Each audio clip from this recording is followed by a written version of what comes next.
Birinchi raqamli valyuta kurslari kanaliga xush kelibsiz. Bugun 27-aprel 2026-yil sanasida O'zbek so'mining valyuta kurslari bilan tanishib chiqamiz. AQSh dollari tort so'm 52 tiyinga oshdi. 1 AQSh dollari 2020 so'm 48 tiyin bo'ldi.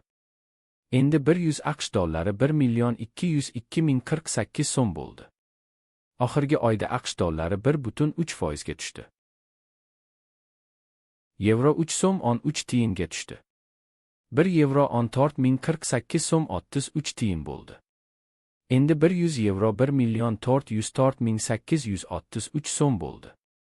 Oxirgi oyda yevro 0.2% ga tushdi. Rossiya rubli 1 so'm 53 tiyinga tushdi. 1 Rossiya rubli 158 so'm 77 tiyin bo'ldi. Endi 1000 Rossiya rubli 158.770 so'm bo'ldi. Oxirgi oyda Rossiya rubli 6.9% ga oshdi. Xitoy yuani 1 tiyinga tushdi. 1 Xitoy yuani 1758 so'm 33 tiyin bo'ldi. Endi 1000 Xitoy yuani 1.758.360 so'm bo'ldi.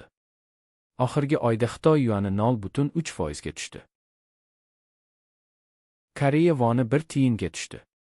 1 Koreya voni 8 so'm 11 tiyin bo'ldi. Endi 1000 Koreya voni 8110 so'm bo'ldi. Oxirgi oyda Koreya voni 0.2% ga oshdi. Ertaga yangi kurslar bilan uchrashguncha like bosib obuna bo'lishni unutmang. Qo'ng'iroqchani bossangiz video chiqishi bilan sizga xabar beraman. Kuningiz xayrli bo'lsin.